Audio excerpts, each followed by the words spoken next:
Today on Laser Update, we meet Michael Alfaro Rooney and find out how his love for stocks motivates him in his everyday life. And later on, find out what people on campus think should happen to the infamous Shopping Town Mall. All of that and more coming up next on Laser Update.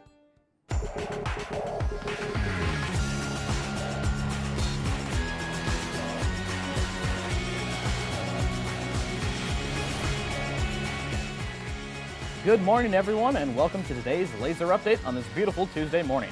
Yesterday, we witnessed the first full eclipse in Syracuse in around 330 years. Kodak, were you able to catch a good glimpse of it? I was able to catch it here on campus, and it instilled me with the primal sense of fear. How about you, Jordan? I was also here, and I will tell you this much, it was also terrifying. Today, we begin the show by introducing a business major and stock investor who's currently attending OCC and gives us insight into his investments and his commitment to achieving a degree in business. Colin Bennett gives us the story. Michael Alfaro Rooney is a business major at OCC and has had an increasing interest in stocks since taking economics classes in high school. My favorite thing about being in the business major is that it helps me understand the business world more and how to invest my money. Investing in stocks has helped me a lot financially. It's helped me learn where to put my money and how to make it grow gradually. Michael has been investing in various stocks since enrolling at OCC and was there to witness the GameStop short squeeze of 2021, intriguing him even more. My favorite stock to invest in is Tesla because of how the use of electric vehicles is growing at such a fast rate. I also have participated in the business club, which immerses me more in the world of business. Michael continues to stay laser-focused as he continues to keep up with his investments and his classes to further his ever-increasing passion for the business world.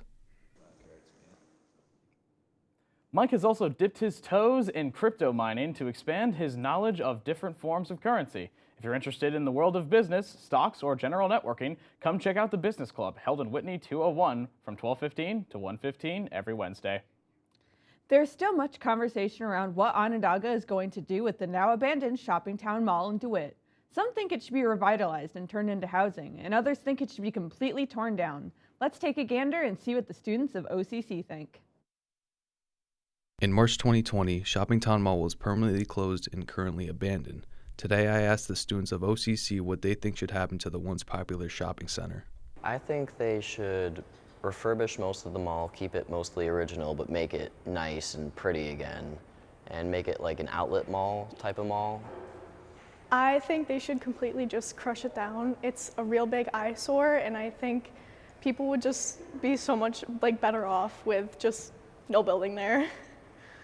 I think that they should turn Shopping Town Mall into apartments for elderly with dementia, because I saw this article about dementia towns, and I think it's something Syracuse should probably have. I feel like it's really just kind of an eyesore these days. I had a lot of fond memories there as a kid, but they should really just tear it down at this point. Though there are already plans for redevelopment of the abandoned space, some students think there should be alternate outcomes. For Pulse of the Campus, I'm Colin Bennett. Opinions on Shopping Town seem to be pretty mixed on campus. Either way, it's definitely a nostalgic piece of recent history within the DeWitt area, and people who were there to experience it seem to want it revitalized into something new within the community. After the break, Colin Bennett introduces us to academic weapon Isaac Bennett, who is also a tutor at OCC. And later, is the best renewable energy source hiding in plain sight? We will dive right in to find out, but first, meet the candidates running for OCC's Student Government Association and get in tune with some of the OCC's clubs at the Council of Clubs in Whitney 301 from 12:30 to 1:15 p.m. on Wednesday, April 10th.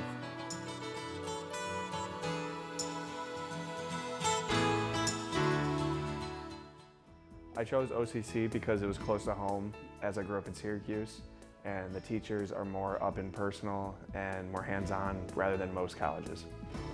I chose OCC because I really like the campus and I found that they could provide me with valuable resources that will make my future successful.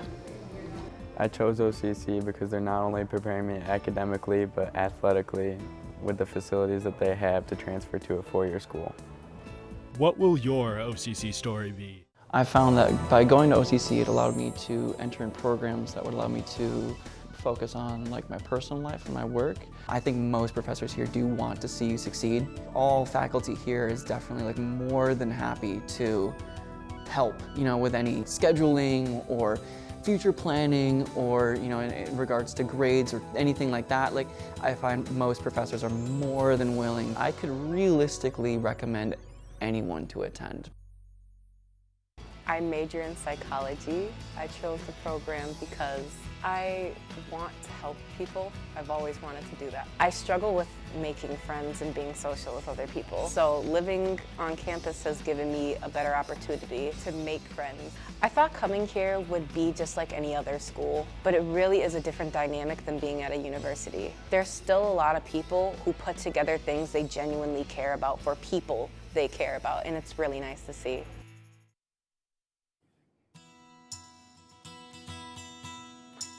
Enjoy karaoke or stand-up performances in front of a live crowd? Open Mic Night is once again happening on Thursday, April 11th from 4 to 6 p.m. in the Laser Lounge. Grab some friends and head on down to see some live performances performed by your fellow lasers. Welcome back to Laser Update. I'm Jordan Stevens. And I'm Kodak Trombley. Let's switch it up and check out OCC's push for student success on campus, including efforts for tutoring and the Laser Success Program. Many students have a hard time balancing work, sports, and other extracurriculars while attending college.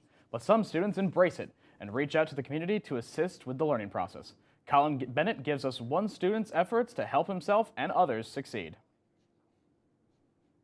Isaac Bennett has been an academic weapon since high school and has been winning in and outside of the classroom ever since. Really, it just kind of comes down to cost. A lot of colleges are really expensive, tens of thousands of dollars, and I can get a quality education for much less, and it's just more financially viable for us. In most of my classes, everybody wants to succeed. We're all kind of pushing each other in that way, so we're all just sort of becoming the best versions of ourselves that we can be. I like the people I'm in class with, and I think the topics are really interesting, and it's something I'm generally passionate about. Isaac has also picked up a tutoring gig at OCC, spreading his knowledge onto the students of Onondaga. It keeps me sharp on the topics that I tutor, especially if I haven't taken the class in a while, and also just thinking about how to teach it to somebody else helps me learn the topic and understand the topic better. I plan to transfer to a four-year college right after OCC. After I complete my two-year degree, I'll be moving on. Isaac continues to stay laser-focused as he will continue his academic career beyond OCC, leaving his mark with his academic prowess tutoring the students of OCC. Isaac continues to tutor math while working to complete his own two-year degree right here at OCC. His love for mathematics motivates him and the students he tutors, a great example of students giving back to the community. Another great example of pushing for the success of students is one of a student navigator and lacrosse coach who pushes and helps students to achieve their biggest goals inside and outside the classroom. Liam White gives us all the details. For many students, Chuck Wilbur is just their student navigator for the School of Art, Design, Media, and Music. But when you really get to know him, he is much more. What I do daily is just help support students that are coming through certain programs that I help work with. I'm just making sure that they have support services to make sure they're successful here. And then after when they leave here, I'll help support them finding their next home, whether it's a new university to finish their four-year degree, or maybe set up a opportunity for a job. When you dive into Chuck Wilbur's past at OCC, you'll find that he has coached the men's lacrosse team for many years. Yeah, so I started the program in 2001. Kind of built the program where it was just it was off and on in the 80s and 90s, so we started it back up, and we were fortunate to have a lot of success after a few years of building it. 2006 we won the national championship, and then we went on to win 11 more after that. So had a great run at coaching here and enjoyed my time here coaching, and those years with a lot of great times, and obviously pretty impactful on a lot of young men. For more proof of Chuck Wilbur's legacy, written behind me across the lacrosse field is Wilbur, officially naming this field Chuck Wilbur Field. I'm Liam White for Laser Update. Back to you. Whether you're looking to move on to a four-year college or looking to find a job right after graduation, if you ever need a hand or just a conversation about your journey here at OCC, hit up Chuck Wilbur, who advises the students of art, design, media, and music to ensure you become the champion that you want to be. We're not quite done yet. When we return, we take a peek at something America just might be looking for as we push for a more renewable future. But first, one of the most underrated live-action adaptations, the 2008 Speed Racer movie adaptation takes the 1960s manga series to the big screen with bright and vibrant colors, cheesy CGI, and fast-paced anime-style editing. It's an extremely fun racing movie and never tries to take itself too seriously, with Speed Racer played by Emil Hirsch trying to become the best race car driver in a world full of match-fixed races. Check this movie out, currently available on Sling TV and Prime Video. But don't go anywhere, there's more Laser Update after this.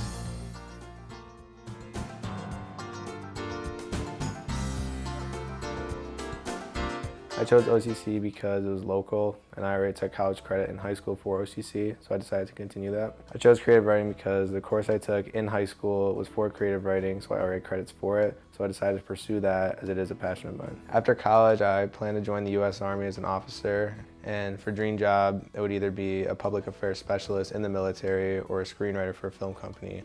Anyone new to OCC, I say do your work, attend class, and try and be involved as much as you can. I decided to go to OCC because it was significantly less expensive than other schools and it had a sense of familiarity.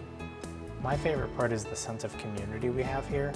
I feel like a lot of bigger schools, it's hard to socialize and make friends. It's a pretty diverse campus and a lot of people are pretty understanding, so you never feel like an outcast, which for a lot of schools isn't the case, especially with bigger schools, and that's what I really love about OCC. My name is Kelly Unz. I am the Assistant Director within the School of Arts, Communication, Business, and Entrepreneurship here at Onondaga Community College. It's my job as their advisor and student navigator to help get them the steps that they need to take in order to achieve those goals. I think the bigger question is why not come to OCC? It's, again, right in the middle of Onondaga County. You can get a bunch of college experience and just life experience living in Syracuse.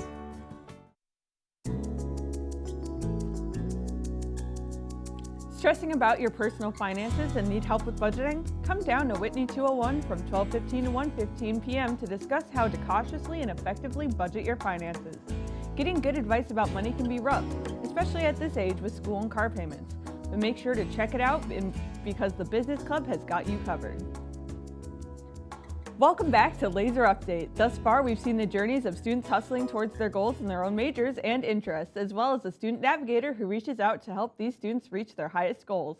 But we've got one more hot topic on today's Laser Update. In our final segment of today's show, we explore the ever-expanding topic of renewable energy, and specifically, a new age resource that has taken the European Union by storm. America has also kept an eye on it in recent years to hopefully implement it into our society. Colin Bennett reels in the information. A new energy resource has been popping up across the seas to strive for a more natural and sustainable future. One of the biggest new innovations in energy sources produces an unbelievable amount of natural energy that can power entire cities.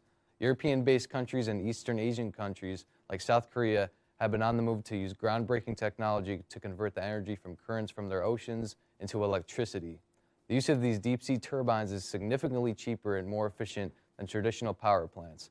Think of normal wind turbines, but instead of the wind powering these turbines, the tidal power from the currents of the water spins the blades to produce up to 600 million kilowatt hours each year. On average, these deep-sea turbines produce more power than a nuclear power plant, more than half the cost, with significantly less waste production. A deep-sea turbine plant in West Somerset, England, has a 4 gigawatt capacity, while the Hinkley Point nuclear plant in England only has a 3.2 gigawatt capacity while costing more than 2 times as much as the deep-sea turbine plant. These advanced turbines have caught the eye of many European countries and seem to be making great strides to provide a more sustainable future. Not only do they produce up to 1/6 of the UK's power at a fraction of the price of other renewable energy sources, but unlike wind turbines, there seems to be no major environmental objections.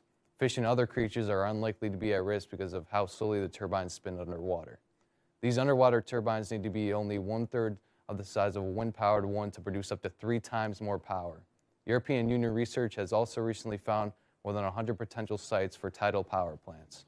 most of them being on the coast of Britain, which produces much more tidal power than other areas. And if we bring this technology to America, we could even eventually eliminate the use of wind-powered turbines because of the insane potential and efficiency of these marine turbines. What an interesting new innovation in the world of renewable energy.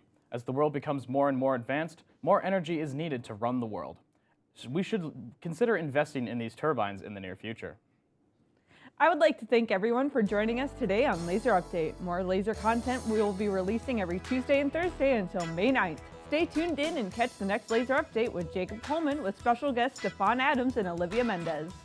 Make sure to stay laser focused and check out new campus events coming up this month. Until then, I'm Jordan Stevens. And I'm Kodak Trombley. Thanks for watching.